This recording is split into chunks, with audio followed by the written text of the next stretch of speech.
Hello बच्चों, welcome back to our channel billion education where we aim to reach and teach billion population. तो प्यारे बच्चों, हाजिर हैं एक बहुत ही बेहतरीन फिजिकल केमिस्ट्री के चैप्टर के साथ जिसका नाम है केमिकल इक्विलिब्रियम। बहुत सारे बच्चे इसको सुन के थोड़ा तकलीफ में भी रहते हैं कि इक्विलिब्रियम डिफिकल्ट चैप्टर है। एकदम ईजी बना देंगे आपके लिए, बिल्कुल भी टेंशन मत लीजिए। सिर्फ आपको करना क्या है, आपको पेन और पेपर लेके बैठना है। ऑब्वियसली वो नोटबुक का पेपर होगा और आपको हर एक पॉइंट अच्छे से लिखना है, अच्छे से नोट्स बनाना है और उसको बार बार रिवाइज करना है। पक्का आपको समझ में आएगा। तो चलिए स्टार्ट कर देते हैं। चैप्टर का नाम है केमिकल इक्विलिब्रियम। ए सर, ये केमिकल क्यों? हाँ, अरे बाबू, हम केमिस्ट्री में पढ़ रहे हैं ना, तो इसीलिए केमिकल। सर, ये इक्विलिब्रियम का मतलब क्या होता है? तो इक्विलिब्रियम का क्या मतलब है वो मैं आपको बता देता हूँ। तो क्या होता है इक्विलिब्रियम? तो यहाँ पे देखिए,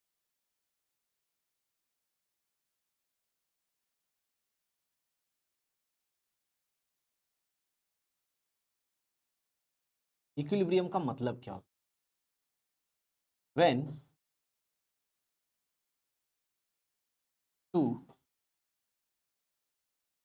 opposite tendency, when two opposite tendency takes place with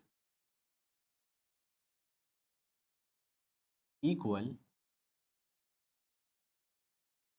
जब दो ऑपोजिट टेंडेंसी इक्वल रेट के साथ होती है। सर, ऑपोजिट टेंडेंसी मतलब क्या?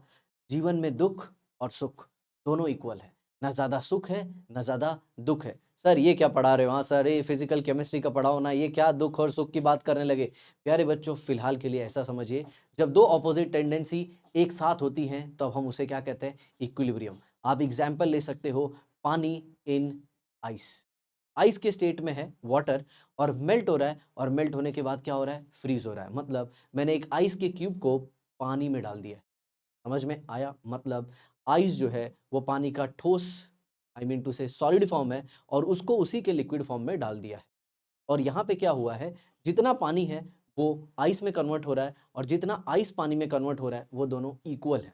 फिलहाल के लिए तो इतना समझिए, वरना धमाकेदार एग्जाम्पल लेके आएंगे। समझ में आया? थोड़ी देर के बाद। तो इक्विलिब्रियम का मतलब अगर कोई आपको पूछे तो सिंपल भाषा में क्या बोलोगे? जब दो ऑपोजिट टेंडेंसी कोई भी सेम रेट के साथ हो तो उसे हम कहते हैं इक्विलिब्रियम। अब इक्विलिब्रियम चैप्टर को पढ़ने के लिए हमें पहले टाइप ऑफ रिएक्शन पढ़ना होगा। तो चलिए शुरू करते हैं। हम पढ़ेंगे टाइप ऑफ रिएक्शन। पहली हेडिंग लगा लीजिए, टाइप ऑफ रिएक्शन। सर, ये टाइप ऑफ रिएक्शन क्या होता है?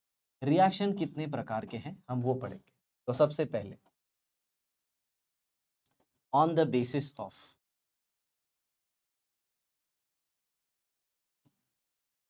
Physical state. किस बेसिस पे हम पढ़ने वाले हैं? जी, हम पढ़ने वाले हैं फिजिकल स्टेट के बिहाफ पे। फिजिकल स्टेट के बिहाफ पे रिएक्शन कितने टाइप के होते हैं वो देख लें। ठीक है, तो देखिए, फिजिकल स्टेट के बिहाफ पे बच्चों हम रिएक्शन को दो कैटेगरी में क्लासिफाई। एक होता है होमोजीनियस, दूसरा होता है हेट्रो।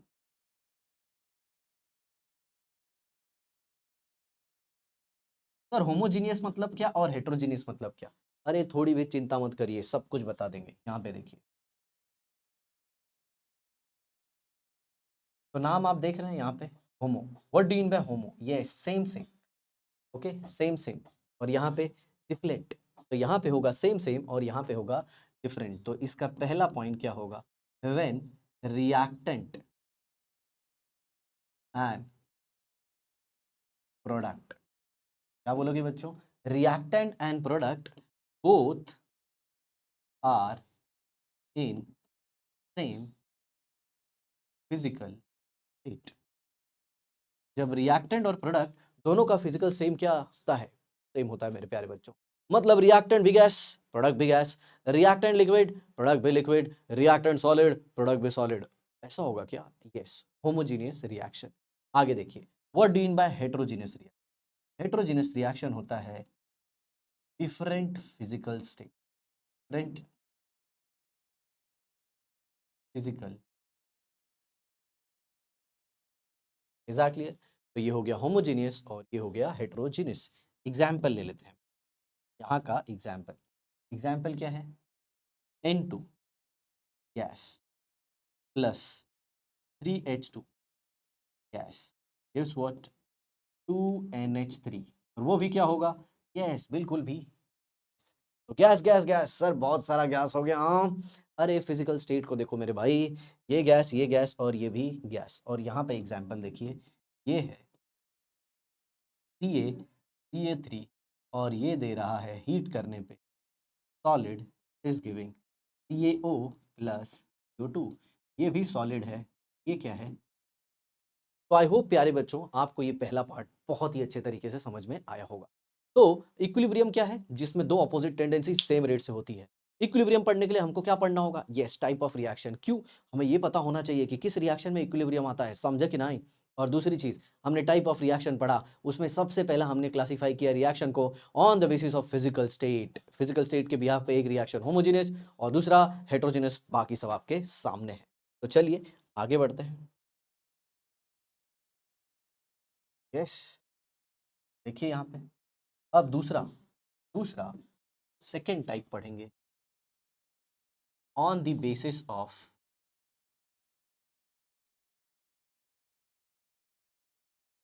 हीट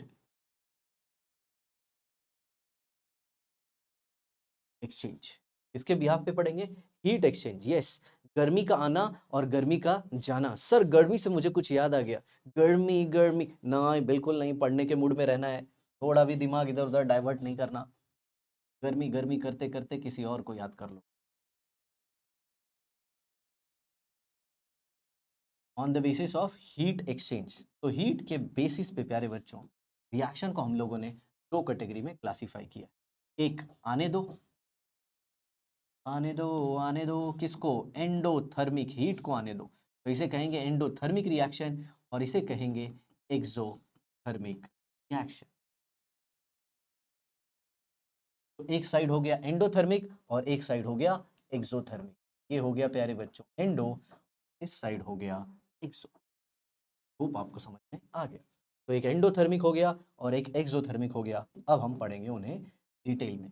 तो क्या होता है endothermic reaction, heat is absorbed, heat क्या होगी, एब्सॉर्ब्ड होगी, और यहाँ पे हीट इज रिलीज्ड। हीट क्या हो गई मेरी भाई, आ गई, और वो क्या हो गई, भाग गई। आने दो एंडो, जाने दो एक्सो। तो ये एक्सोथर्मिक रिएक्शन है और ये कौन सा है, एंडोथर्मिक रिएक्शन। अब दोनों का हम क्या पढ़ेंगे, यस, दोनों का हम पढ़ेंगे रिप्रेजेंटेशन। क्या पढ़ेंगे बच्चों, रिप्रेजेंटेशन। दिखाओगे कैसे कि हीट आ रही है और हीट जा रही है। तो यहाँ पे देखिए, reactant plus Q gives product. Sir ये क्यू क्या है, यस यही तो है, गर्मी गर्मी गर्मी गर्मी, क्यू, एग्जैक्टली है। और इस साइड क्या दिखाओगे, reactant is giving product plus, yes, ये क्या हो गया। मतलब एक चीज आप समझ रहे हो, यहाँ पे जो हीट है, जो क्यू है, it is a symbol of heat, वो रिएक्टेंट के साइड है। और यहाँ पे जो हीट है वो कौन से साइड है प्यारे बच्चों, यस, प्रोडक्ट के साइड। आई होप आपको समझ में आया, क्लियर। अब इसे आप ऐसे भी लिख सकते हो, देखिए जरा, रिएक्टेंट गिव्स प्रोडक्ट प्लस, यहाँ पे रिएक्टेंट गिव्स प्रोडक्ट। अब हीट को हम थोड़ा सा अलग तरीके से, प्रोडक्ट प्लस गलत है, क्या दिया जाए, यहाँ पे आ जाएगा माइनस क्यू, यहाँ पे क्या आ जाएगा, माइनस। एग्जैक्टली है, ऐसे भी दिखाते हैं। तो यहाँ पे जो हीट थी वो किसने ली, यस, रिएक्टेंट ने। लेकिन सर ये तो प्रोडक्ट की साइड आपने माइनस लिखा है। अरे भैया, प्रोडक्ट से निकला हुआ है, मतलब किसे मिला हुआ है, रिएक्टेंट को। ये लिखने का तरीका है, रिएक्टेंट में अगर प्लस है तो उसे प्रोडक्ट में माइनस करके लिख सकते हो। अरे मैथ्स में करते हो ना, लेफ्ट को राइट में ले लिया तो साइन चेंज हो गया। अरे हाँ वही। तो ये देखिए, क्यू कहाँ पे आ गया, रिएक्टेंट ने हीट दिया, रिएक्टेंट ने हीट दिया तो क्या बना, प्रोडक्ट, यस। लेकिन मेरे प्यारे बच्चों, ये जो दो तरीके आपने पढ़े ना, ये जो दो तरीके आप पढ़े, इसे हम कहते हैं ओल्ड मेथड, जूना है। Sir but old is gold, अरे मेरे भाई ज़्यादा गोल्ड के बारे में मत सोच, अभी जो रीसेंट पैटर्न चल रहा है वो देखते हैं। ओके, तो हम लोग क्या देखेंगे, करंट या फिर लेटेस्ट वे। तो लेटेस्ट में भी वही एग्जाम्पल ले लेते हैं, क्या है, रिएक्टेंट इज गिविंग प्रोडक्ट, और इसमें लिखेंगे delta H positive. Reactant product दे रहा है और इसमें डेल्टा एच क्या है, पॉजिटिव। सर ये डेल्टा एच क्या है, एंथैल्पी चेंज, हीट का आदान प्रदान एट कांस्टेंट प्रेशर, उसी को क्या कहते हैं, एंथैल्पी। समझ में आया? यस। अब इधर देखिए, reactant is giving product but delta H is negative. आया समझ में? ऐसे। और इसको लिखने का और एक तरीका, delta H equal to negative value लिखेंगे, यहाँ पे delta H is equal to positive value लिखेंगे। ठीक है, एकदम अच्छे समझ में आया प्यारे बच्चों, कोई तकल्लुफ? तो ये था हमारा दूसरा तरीका का क्लासिफिकेशन। क्या? एक ऐसा रिएक्शन जिसमें हीट क्या हुई, एब्जॉर्ब हुई, और एक ऐसा रिएक्शन जिसमें हीट क्या हुई, रिलीज हुई। अरे सर कोई एग्जाम्पल तो दे दो। प्यारे बच्चों, अमोनिया का बनना N2 + 3H2 gives 2NH3 is a exothermic reaction, और CaCO3 का टूटना is a endothermic reaction. I hope आपको समझ में आ गया। तो चलिए अब बढ़ते हैं हम अपने तीसरे टाइप की तरफ। इसके तरफ, तीसरे टाइप की तरफ। वो क्या है सर? वो है third and very important classification on the basis of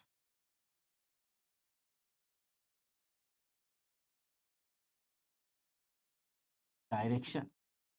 sir reaction का भी डायरेक्शन होता है? यस, मैंने तो सुना था सर हमारा ही डायरेक्शन होता है, कहाँ जाते हैं कहाँ आते हैं। अरे ऐसा नहीं है मेरे भाई, रिएक्शन प्रोडक्ट की तरफ तो जाता ही है, कभी कभी प्रोडक्ट से भी किसकी तरफ आ जाता है, रिएक्टेंट की तरफ। और प्यारे बच्चों, आपने तो ऑलरेडी लोअर स्टैंडर्ड में पढ़ा ही है कि रिएक्शन रिवर्सिबल टाइप के भी होते हैं। जी हाँ, वही है। चलिए हेडिंग लगा लेते हैं।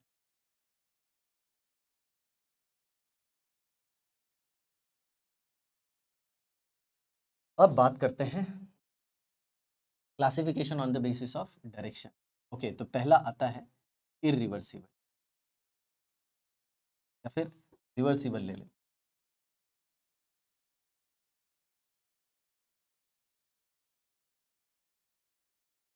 इस साइड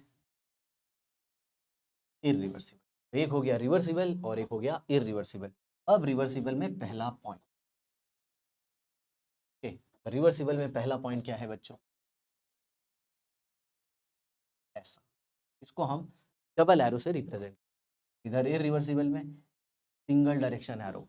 मतलब ये क्या रिप्रेजेंट करता है, रिएक्टेंट से प्रोडक्ट बन सकता है और प्रोडक्ट से क्या बन सकता है, रिएक्टेंट। और यहाँ पे क्या दिया है, रिएक्टेंट से सिर्फ प्रोडक्ट बनेगा बब्बा, प्रोडक्ट रिएक्टेंट नहीं देगा, समझे कि नहीं? यस सर, करता है ओ मला। आता बघा, दूसरा बघा, रिवर्सिबल। रिवर्सिबल में क्या बोलोगे? Yes, it is by directional. कैसा है जी? ये बाय डायरेक्शनल। और ये कैसा है जी? ये है uni directional.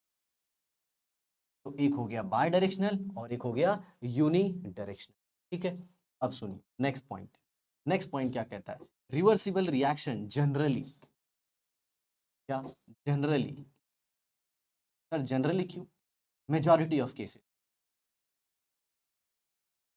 Close container, generally close container. और इसका क्या लिखोगे, ओपन या फिर ओपन कंटेनर। आ गया समझ में? अब ये जो बाय डायरेक्शनल रिएक्शन है, रिवर्सिबल रिएक्शन है, इसमें आता है इक्विलिब्रियम। ओहो सर, अभी समझ में आया। तो equilibrium is attend, equilibrium is attend, और इसमें इरिवर्सिबल में इक्विलिब्रियम का फंडा नहीं आता, can not be. I hope आपको समझ में आ गया। तो जो डायरेक्शन, जो रिएक्शन दोनों डायरेक्शन में चलते हैं, उसी में चांस होता है कि इक्विलिब्रियम आए। जो सिंगल डायरेक्शन वाला है उसमें तो इक्विलिब्रियम आता नहीं है। सर ऐसा क्यों होता है, कुछ रिएक्टेंट प्रोडक्ट देते हैं और कुछ में प्रोडक्ट वापस रिएक्टेंट देते हैं?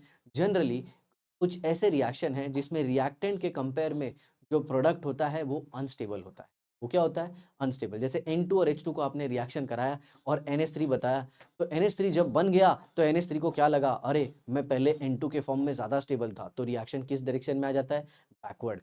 जी हाँ, कौन से रिएक्शन कैसे होंगे, सिंगल डायरेक्शन होंगे, रिवर्सिबल होंगे, या फिर कैसे होंगे, उनका नेचर एक्चुअल में एक्सप्लेन करता है थर्मोडायनामिक्स। और डेल्टा जी की वैल्यू थोड़ा एक्स्ट्रा हो जाएगा, बट आई होप आपको समझ ठीक है, तो ये थे हमारा तीसरा category, classification on the basis of what, directional, reversible and irreversible और ये उनके पॉइंट। अब दिमाग में आता है कुछ ऐसा कि सर हमें क्या इसके ऊपर क्वेश्चन आएगा? ऑब्वियसली आएगा। तो किस प्रकार का क्वेश्चन आएगा? तो आपसे वो सिंपल क्वेश्चन पूछेंगे, कौन से रिएक्शन रिवर्सिबल हैं और कौन से इरिवर्सिबल है? तो मेरे दिमाग में ये खटक रहा है, पता कैसे चलेगा कि कौन से रिएक्शन रिवर्सिबल है और कौन से इरिवर्सिबल है? तो चलिए बिल्कुल चिंता मत करिए, स्टार्ट करते हैं आगे का खेल। डन। अब आपको याद रखना है, अगर रिएक्शन हो रहा है किसके बीच में, strong acid plus strong base, तो ये हमेशा ही क्या होगा, it will be always what,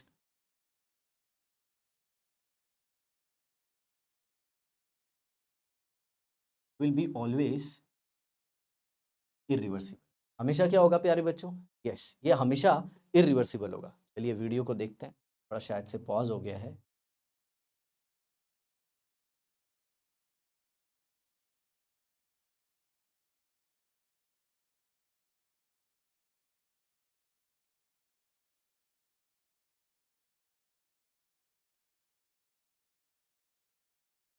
I hope अब ये लाइन पे, ऐसे छोटे मोटे टेक्निकल इश्यूज होते रहते हैं प्यारे बच्चों, तो बिल्कुल टेंशन लेने की जरूरत नहीं।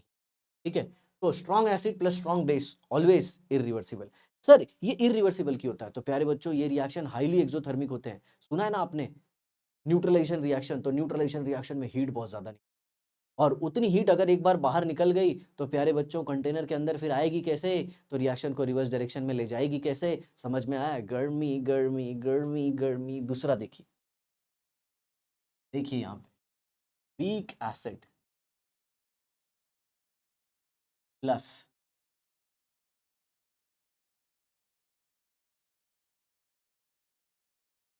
Strong base, weak acid plus strong base, या फिर स्ट्रॉन्ग एसिड प्लस वीक, या फिर वीक एसिड प्लस वीक, ये सारे रिएक्शन। तो ये जो तीन केसेस हैं मेरे बच्चों, ये तीन केसेस, ये क्या होंगे, दे आर रिवर्सिबल। तो कभी आपको कोई रिएक्शन दे दिया जाए और पहचानने को बोले एसिड और बेस के बीच में कि कौन सा रिवर्सिबल है और कौन सा इरिवर्सिबल है, तो आपको पहले ये पहचानना होगा कि एसिड कैसा है और बेस कैसा है। चलिए मैं कुछ एग्जांपल्स दे देता हूँ जिसमें आपको पहचानना है कि कौन सा रिवर्सिबल रिएक्शन है और कौन सा इरिवर्सिबल है। तो देखिए यहाँ पे पहला एग्जाम्पल, चलिए इसको थोड़ा सा साइड में ले लेते हैं ताकि हम क्वेश्चन अच्छे, आ जाओ भाई इधर।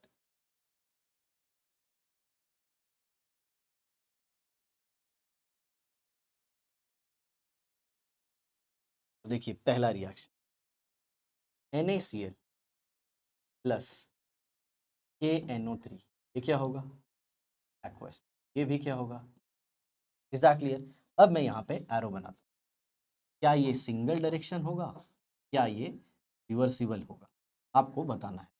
और प्रोडक्ट क्या बनेगा इसमें, जी हाँ आयन का एक्सचेंज हो जाएगा, KCl plus NaN3, no doubt ये भी क्या होगा, एक्वस, एक्वस। ओके, अब सुनिए, आपने पानी में NaCl लिया और आपने पानी में क्या ले लिया है, KNO3। अब सबको पता है Na प्लस घूमेगा, जी हाँ वाटर उसको सराउंड किया होगा, Cl माइनस घूमेगा, वाटर उसको सराउंड किया होगा, K प्लस घूमेगा, NO3 माइनस घूमेगा, सबको वाटर ने सराउंड किया है। बट आपको नहीं लगता कि Na प्लस कभी NO3 माइनस के पास जा सकता है, Cl माइनस K प्लस के पास जा सकता है? यस, ये रिएक्शन का नेचर क्या होगा मेरे बच्चों, प्यारे बच्चों, इट विल बी, और इस सड़ गड़बड़ कर दिए, विल बी रिवर्सिबल। कौन सा रिएक्शन होगा, ये। चलिए अब दूसरा एग्जांपल ले लेते हैं, सेकेंड एग्जाम्पल,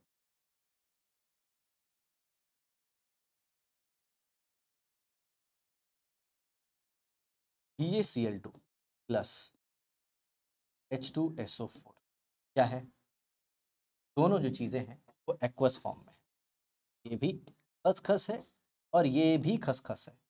अब ये डायरेक्शन कैसे होंगे वो आपको बताना है, रिवर्सिबल या फिर इरिवर्सिबल। अब यहाँ पे बन गया प्यारे बच्चों BaSO4 की प्रेसिपिटेट क्या बन गई? प्रेसिपिटेट। जी आप सॉलिड भी लिख सकते हो। प्लस BaSO4 के साथ क्या बनेगा? 2HCl। नो डाउट ये एक्वस फॉर्म में। आई होप आपको समझ में आया। तो चलिए वीडियो को पॉज कीजिए और आंसर लिखिए। समझ में आया अपने नोटबुक में कि ये रिवर्सिबल होगा या फिर इरिवर्सिबल होगा। तो प्यारे बच्चों ये जो रिएक्शन होगा ये इरिवर्सिबल होगा। याद रखना द रिएक्शन, इंपॉर्टेंट पॉइंट लिखता हूं मैं यहाँ, इंपॉर्टेंट पॉइंट या फिर नोट लिखता हूँ। बहुत सारा नोट कमाना है तो ये नोट को याद रखना। क्या है note? If in a reaction precipitate is formed, if in a reaction precipitate is formed, then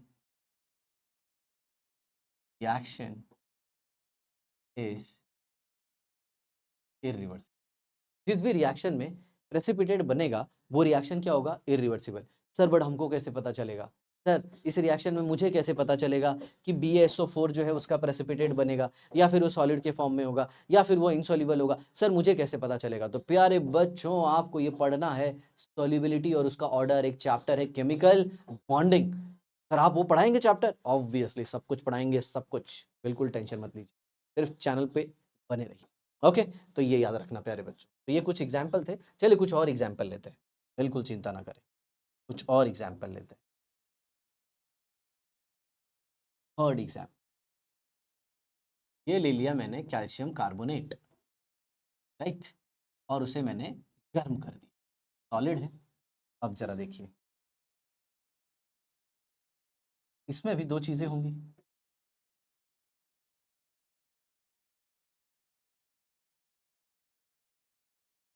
गर्म कर दिया गया है तो ये प्रोडक्ट क्या देगा? Obviously CaO plus CO2। ये क्या है? सॉलिड। और ये क्या है? गैस। अब इसमें कुछ कंडीशन है बच्चों। क्या कंडीशन है? दो कंडीशन, इधर और एक इधर। ये है ओपन, ये क्या है?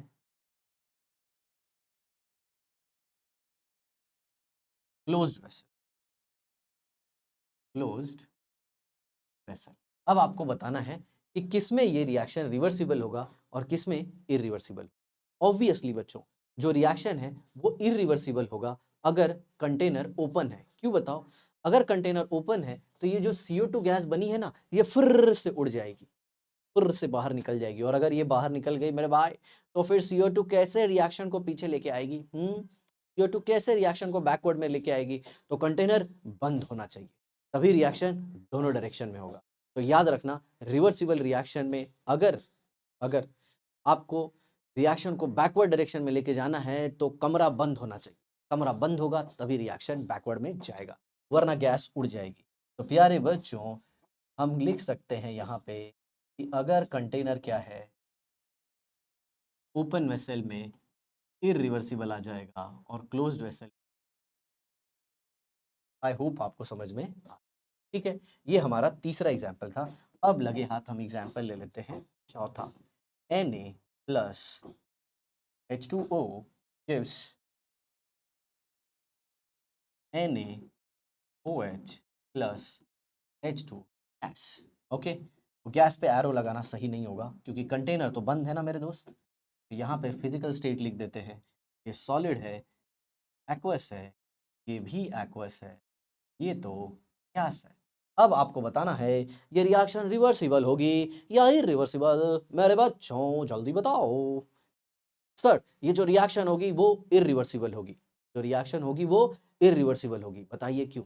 रिएक्शन इरिवर्सिबल इसलिए होगी कि ये रिएक्शन हाईली एक्सोथर्मिक है, धड़ाम धुड़ुम धुड़ुम धाम धाम रिएक्शन होगा इसमें। आया सबको समझ में? यस इसमें रिएक्शन बहुत ही विग्रस होगा, हीट निकलेगी और ये रिएक्शन आ जाएगा प्यारे बच्चों इरिवर्सिबल नीचे। कौन सा? इरिवर्सिबल। तो हमने चार रिएक्शन पढ़ लिए बच्चों, उसमें जो सबसे महत्वपूर्ण था जो याद रखने योग्य है वो तीसरा और चौथा है। याद रखना अगर हीटिंग कर रहे हो और गैस निकल रही है और कंटेनर ओपन है तो रिएक्शन सिंगल डायरेक्शन में जाएगा क्योंकि गैस उड़ जाएगी, और अगर कंटेनर क्लोज है तो रिवर्सिबल आने के चांस हैं। और अगर सोडियम या किसी मेटल का रिएक्शन पानी के साथ हो रहा है जो रिएक्टिव मेटल्स है और उस रिएक्शन में बहुत ज़्यादा हीट निकल रही है, तो वो रिएक्शन कैसे नेचर के होंगे? इरिवर्सिबल। तो आप यहाँ पे एक पॉइंट और लिख सकते हैं, the reaction which are highly exothermic in nature are generally irreversible. तो मैं क्या बोलता हूँ, देखिए जरा ध्यान से सुनिए, द रिएक्शंस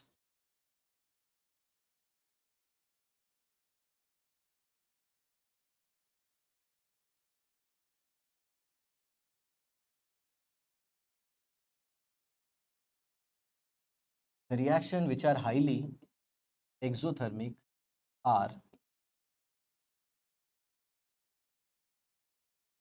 irreversible in, उनका नेचर कैसा होगा? उनका नेचर इरिवर्सिबल होगा। आई होप आपको समझ में, ठीक है। तो ये थे हमारे रिवर्सिबल और इरिवर्सिबल रिएक्शन की पहचान वाले कुछ एग्जाम्पल। अब इस चैप्टर का सबसे इंपॉर्टेंट पार्ट लेंगे हम लोग बच्चों, जिसे हम कहते हैं एक्टिव मास। चलिए तो स्टार्ट करते हैं active mass.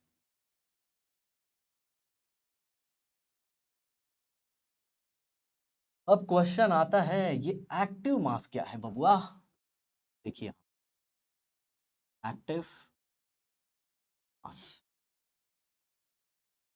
What is active mass? Active mass की डेफिनेशन क्या है? Part of chemical substance, part of chemical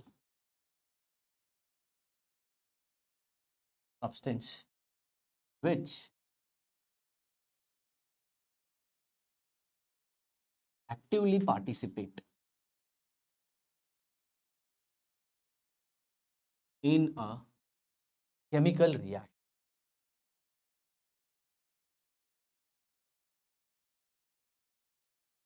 तो क्या कहेंगे? किसी केमिकल सब्सटेंस का वो हिस्सा जो रिएक्शन में एक्टिवली पार्टिसिपेट कर रहा है।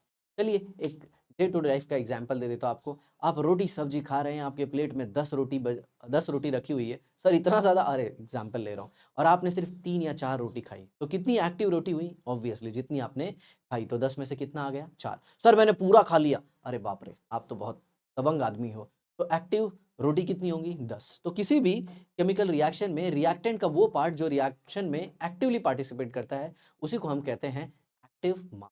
चलिए अब इन जनरल मैं आपको बोलूं, तो जब भी कोई केमिकल रिएक्शन होता है, तो हमारे जो केमिकल रिएक्टेंट होते हैं वो जनरली कौन से स्टेट में रहते हैं? उनका फिजिकल स्टेट क्या होगा? चलिए आप प्रेडिक्ट करके बताइए। यस, तो उनके 4 फिजिकल स्टेट होते हैं। कौन कौन से बताइए? सॉलिड, लिक्विड, गैस और एक्वस सॉल्यूशन। आया समझ में? तो यहाँ पे देखिए, यहाँ पे मैं लिखता हूँ, जो रिएक्टेंट है वो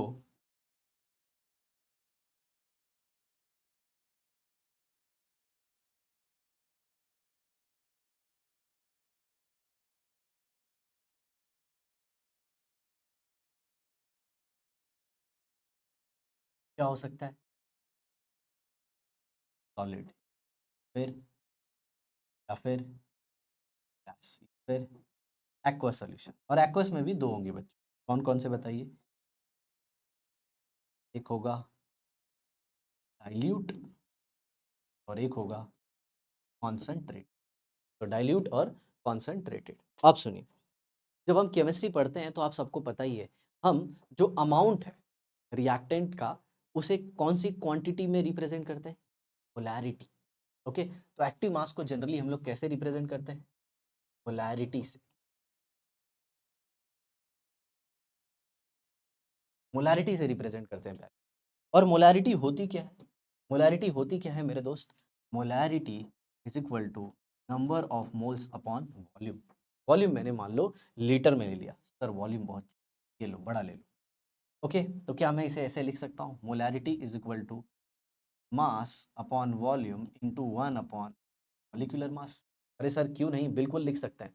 तो चलिए मैं ऐसा मान लेता हूँ कि molarity is directly proportional mass by volume. बोलिए क्यों?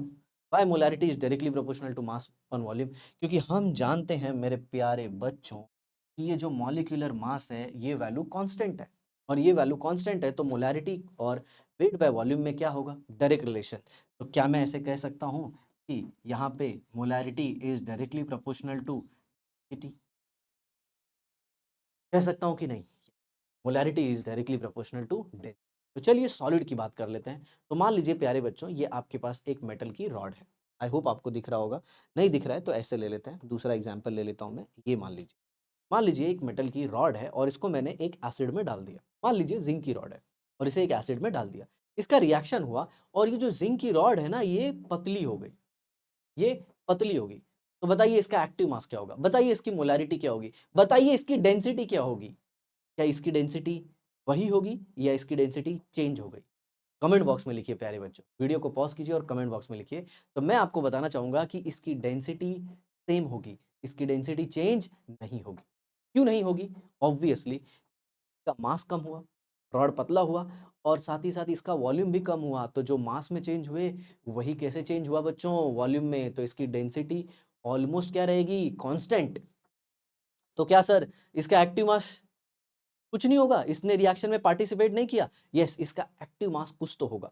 इसका एक्टिव मास कुछ तो होगा जो हमें पता नहीं है। सर इसको कैसे कैलकुलेट करेंगे? आगे चल के आप इंजीनियरिंग कीजिएगा। समझ में आ रहा है प्यारे बच्चों? सर हम तो नीट के स्टूडेंट हैं, इंजीनियरिंग क्यों करेंगे? अरे जो बच्चे इंजीनियरिंग करते हैं ये वो सब पता करते हैं एक्टिव मास। आईआईटी जाते हैं, एनआईटी जाते हैं और वो सब पता करते हैं। तो सर हम क्या रखें? यस, सॉलिड का जो एक्टिव मास होगा प्यारे बच्चों, वो होगा कांस्टेंट। वो क्या होगा?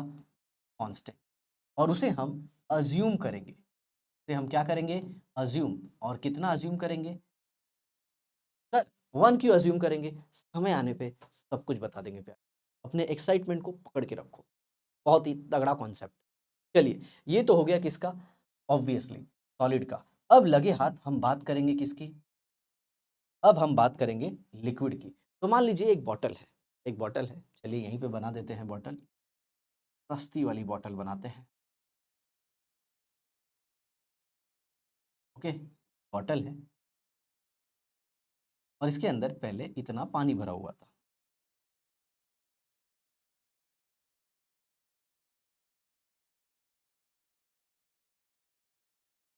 मान लीजिए इतना पानी भरा हुआ, ठीक है?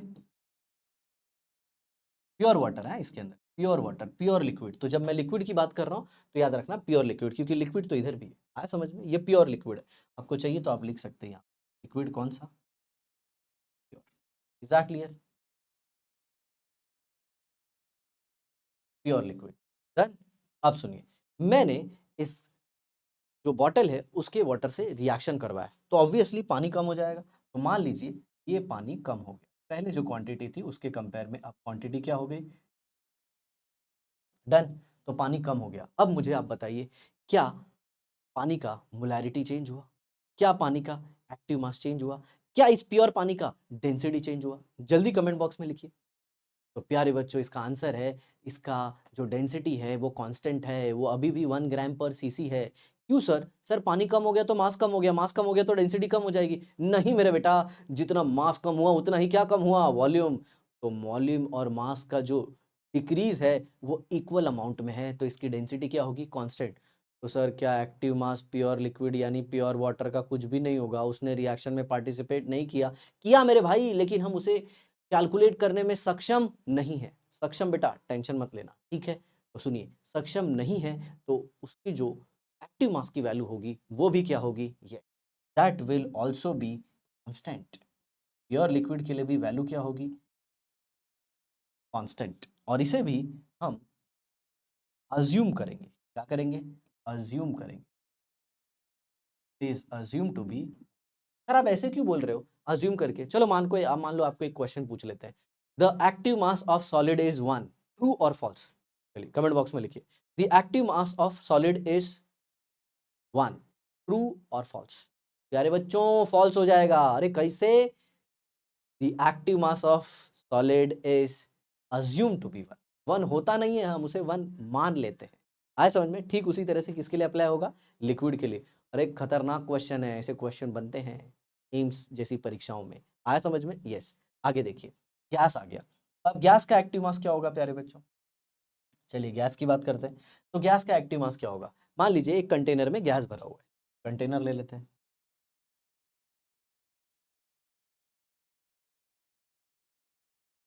राइट। अब इसमें गैस भरी हुई,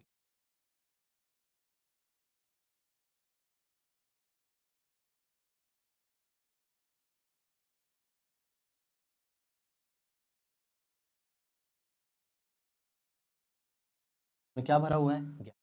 ठीक है, अब बताइए, मान लीजिए मैंने इसमें से थोड़ा-सा गैस रिएक्ट करा दिया, तो बताइए क्या अब ये गैस जो है उसका पार्शियल प्रेशर उतना ही होगा या फिर क्या गैस का प्रेशर पहले इतना ही होगा? सर आप प्रेशर की बात क्यों कर रहे हो? अभी आप मोलैरिटी की बात क्यों नहीं कर रहे हो? अरे गैस का pressure is nothing but directly related to molarity. कैसे? यहाँ पे देखिए, PV is equal to RT, तो P is equal to N upon V RT, तो P is equal to MRT, तो pressure is directly proportional to what, molarity. तो आप pressure की बात करो या फिर मोलैरिटी की बात करो या फिर एक्टिव मास की बात करो, गैस के लिए सब कुछ सेम है। तो जी हाँ प्यारे बच्चों, इसका जो प्रेशर है वो कम हो जाएगा, इसकी जो मोलैरिटी है जो वो कम हो जाएगी, तो जो भी मोलैरिटी में कमी आएगी उसे ही हम इसका क्या कहेंगे, एक्टिव मास। तो गैस के केस में कोई टेंशन नहीं है, गैस का पार्शियल प्रेशर ही या फिर गैस का प्रेशर ही या गैस की मोलैरिटी ही उसका एक्टिव मास होगी। आई बात समझ में? यस। तो यहाँ पे मैं क्या बोल सकता हूँ, गैस का आप क्या ले सकते हैं, गैस का प्रेशर अगर सिंगल गैस है या फिर partial pressure mixture of gas है, और यहाँ पे आप क्या ले सकते हैं, गैस की मोलैरिटी। डन। तो गैस का एक्टिव मास क्या होगा, उसकी मोलैरिटी। आई होप प्यारे बच्चों आपको समझ। चलिए अब बात कर लेते हैं एक्वस सॉल्यूशन। तो एक्वस सॉल्यूशन दो प्रकार के होते हैं, एक है कॉन्सेंट्रेटेड और एक है dilute. What do you mean by dilute aqueous solution? Dilute aqueous solution में पार्टिकल जो है वो काफी दूर दूर है प्यारे, काफी दूर दूर है, मतलब हर एक पार्टिकल जो है वो फ्रीली रिएक्ट कर सकता है, मतलब सॉल्यूशन का जो पूरा अमाउंट है, जिसकी जो पूरी मोलैरिटी है वो पूरा रिएक्शन में पार्टिसिपेट कर सकती है एकदम फ्रीली, कोई टेंशन नहीं है। तो एक्वस सॉल्यूशन के लिए उसका एक्टिव मास क्या होगा, मोलैरिटी के बराबर। चलिए अब बात कर लेते हैं concentrated solution. What do you mean by concentrated solution? Concentrated solution में प्यारे बच्चों जो पार्टिकल होते हैं वो काफी पास पास होते हैं, काफी पास पास होते हैं। तो क्या हर एक पार्टिकल फ्री है रिएक्ट करने के लिए? नहीं।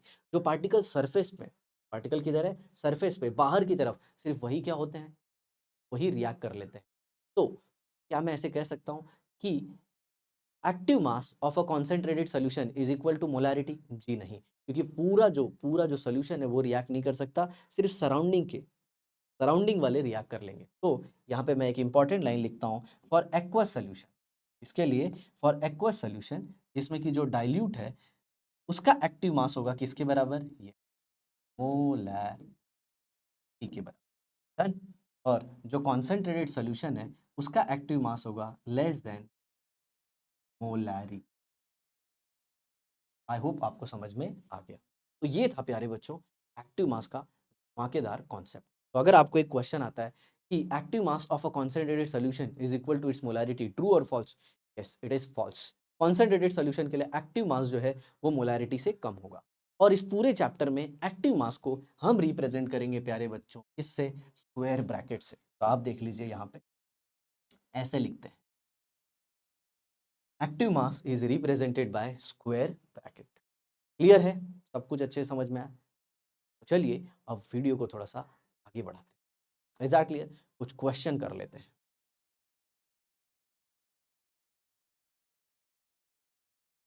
ये देखिए क्वेश्चन है स्क्रीन पे आपके सामने, calculate active mass in each case.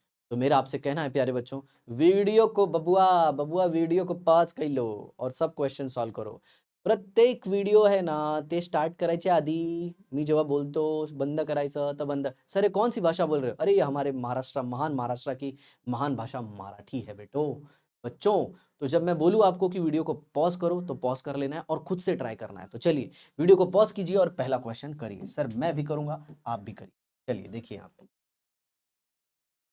Answer क्या है, कितने मॉलिक्यूल हैं, 6.022 10 टू पावर 20 CO2 गैस है और 10 लीटर वेसल में है। तो सबसे पहले मोल पता कर लोगे, क्या आ जाएगा, 6.022 into 10 to the power 20 divide by what, 6.022 into 10 to the power 23। कितना आ जाएगा प्यारे बच्चों? यहाँ पे तो थोड़ा कट्टम कुट्टी खेल लेंगे, मजा आता है इसमें। ये देखिए कैंसिल हो गया, और ये 10 रेस टू ऊपर क्या है, 20 है, और नीचे क्या है 23। तो ये क्या हो जाएगा 10 रेस टू, यस, ये क्या आ गया प्यारे बच्चों, मोल्स आ गए। क्या आ गए? What is molarity?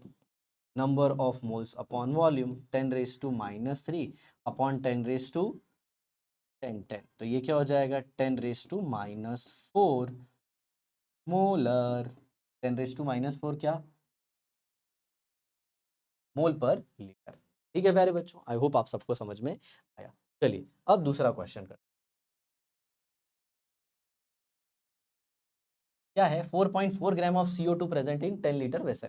अरे सर ये तो एकदम सिंपल है, 4.4 डिवाइड बाय व्हाट 44। सर ये कर क्या रहे हो? अरे मैंने यहाँ पे पहला फॉर्मूला यूज किया, कौन सा? Given particle upon Avogadro's number, number of mole निकालने का। सर ये तो mole concept, SBC, some basic concept of chemistry, yes वही है वही है।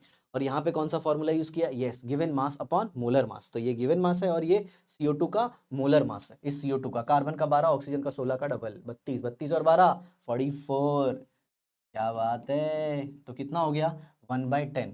तो मोलैरिटी क्या हो जाएगी 1/10 डिवाइड बाई 10, 1/10 डिवाइड बाई 10 तो ये क्या हो जाएगा प्यारे बच्चों 1/100 दैट इज 10⁻² मोलर।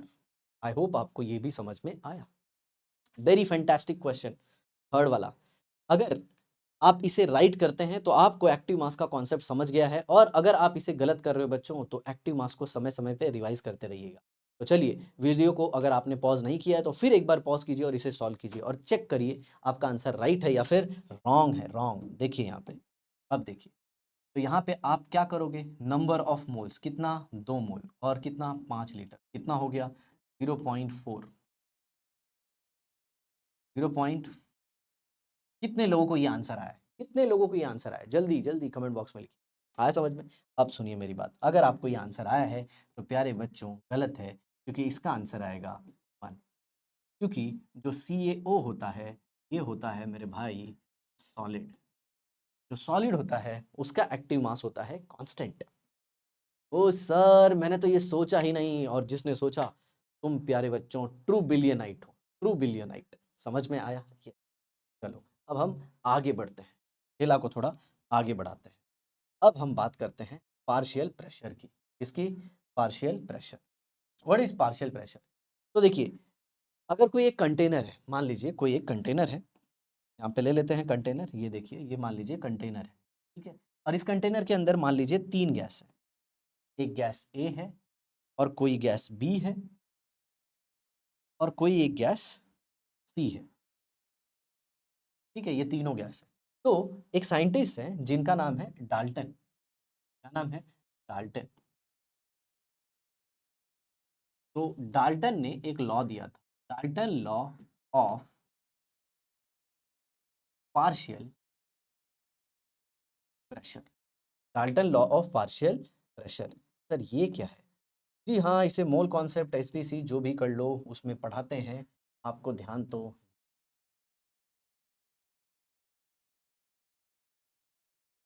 क्या है प्यारे बच्चों, ये Dalton's law of partial pressure. तो ये क्या कहते हैं कि अगर मिक्सचर ऑफ गैस में किसी गैस का पार्शियल प्रेशर ढूंढना है तो उसका फॉर्मूला होता है partial pressure of a gas is equal to total pressure into mole fraction of that gas.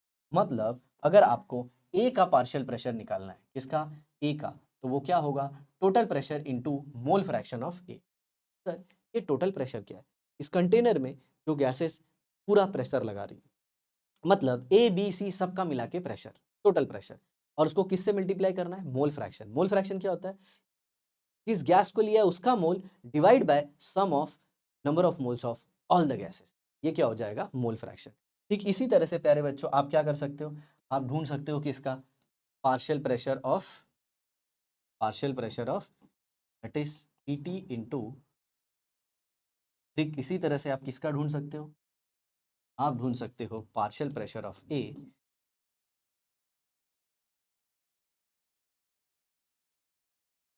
C that is P total into, ये है Dalton's law of partial pressure. Sir total pressure क्या होगा? जी total pressure होगा partial pressure of A plus partial pressure of B plus partial pressure of C. आगे समझ में? ये टोटल प्रेशर है। अब सुनिए इसमें काम की बात क्या है, इसमें काम की बात क्या है। If temperature and volume is constant, अगर टेम्परेचर और वॉल्यूम क्या हो जाएगा, कांस्टेंट, तो ratio of partial pressure will be equal to ratio of mole fraction is equal to ratio of, जो कि हम एकदम इजीली यहीं से कर सकते हैं। ये देखो, जैसे इधर मैंने रेशियो ले लिया, क्या हो जाएगा प्यारे बच्चों, पीटी पीटी कैंसल, तो ratio of partial pressure is equal to ratio of mole fraction, और हम सब जानते हैं ratio of mole fraction is what, ratio of moles, ratio of mole fractions is nothing but what, ratio of mole. क्यों, जो denominator में total mole है वो कैंसिल हो जाएगा। सर आप क्या बोल रहे हो, नहीं समझ में आ रहा है, अरे बिल्कुल टेंशन मत लो, इजी है, आप सिर्फ मोल फ्रैक्शन के इस फॉर्मूले को खोल डालो। आई होप आपको समझ में आ गया। चलिए अब हम बढ़ते हैं क्वेश्चंस की तरफ और कुछ क्वेश्चंस करते हैं प्यारे बच्चों, इसके ऊपर, पार्शियल प्रेशर के ऊपर। तो देखिए यहाँ पे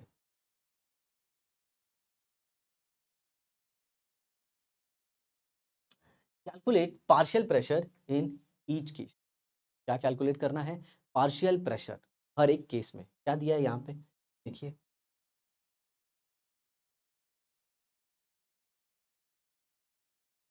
2 mole of SO2 is mixed with 3 mole of O2 such that pressure is 10 atmosphere, मतलब इन शॉर्ट पी टोटल कितना है, 10, बराबर।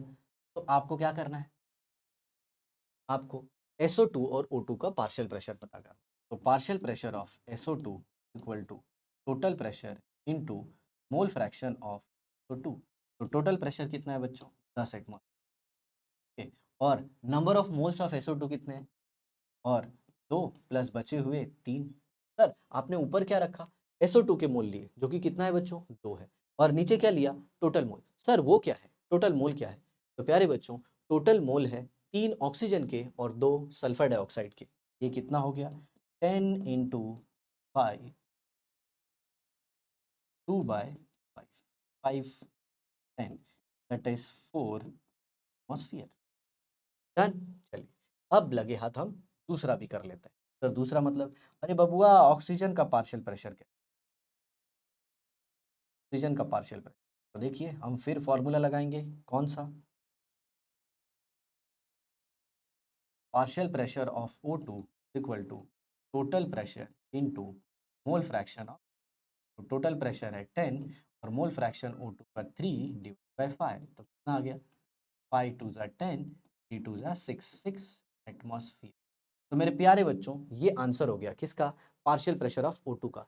बट अगर आप थोड़ी बुद्धि लगाते, दिमाग का प्रयोग करते, तो जब एक गैस का प्रेशर 4 एटमॉस्फेयर आया और टोटल प्रेशर 10 एटमॉस्फेयर है, तो बची हुई गैस का क्या प्रेशर होना चाहिए, 6।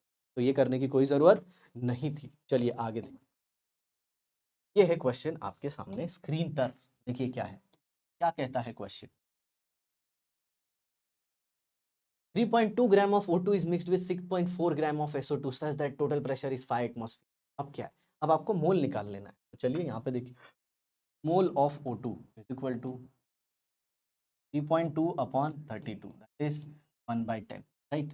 ठीक उसी तरह से आप क्या करोगे, mole of SO2 that is 6.4 upon 64। Sir ये डिनोमिनेटर में वैल्यू कहाँ से परफेक्ट ला दे रहे हो, अरे बेटा एक ऑक्सीजन का 16 होगा तो दो का कितना होगा, 32, और ठीक उसी तरह से यहाँ पे SO2 है तो एक सल्फर का कितना, 16, और दो ऑक्सीजन का 16 16 32 32, सर सल्फर का 16 नहीं, ये सल्फर का 32 और दो ऑक्सीजन का मिला के 32, 32 प्लस 32 64, तो यहाँ पे कितना आ गया आंसर, 1/10। चलिए लगे हाथ सॉल्व कर देते हैं क्वेश्चन को।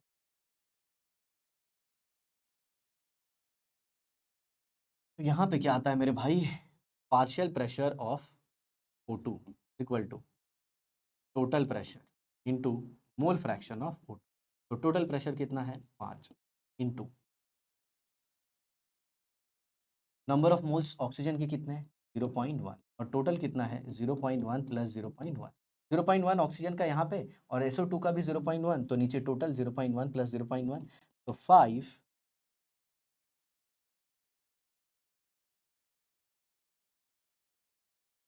Into 0.1 0.1 cancel, is that clear, अरे आया ना, 0.1 कैंसिल कर सकते कि नहीं जल्दी? अरे सर ऐसे कैसे कैंसिल कर सकते हो? इधर देखो 0.1 आ गया, नीचे 0.1 कॉमन ले लिया, 1 + 1 0.1 कैंसिल, नीचे कितना बच जाएगा बच्चों? 2 बच जाएगा। तो थोड़ा इसे अच्छे से करते हैं।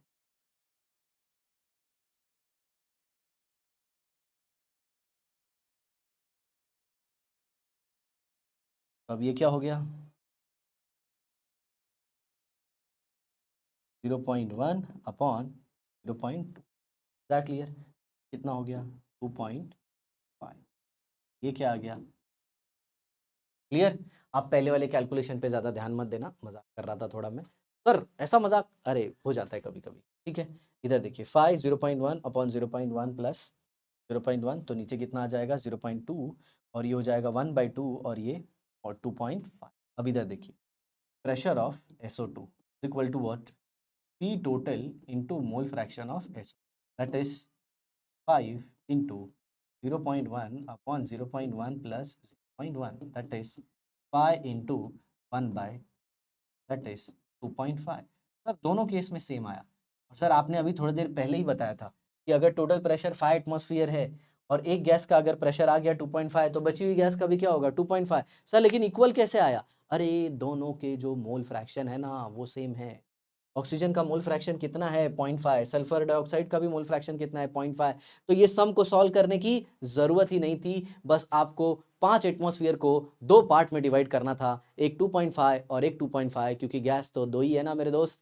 तो ये सब करके कुछ जरूरत मतलब कुछ हासिल नहीं हुआ और फायदा भी नहीं हुआ। तो प्यारे बच्चों ये था हमारा इंट्रोडक्टरी पार्ट केमिकल इक्विलिब्रियम का पहला लेक्चर। तो इसी तरह की वीडियो के लिए आप चैनल को सब्सक्राइब कर दीजिए, बेल आइकन को प्रेस कर दीजिए और हमारी वीडियो को देखते रहिए। Bye bye.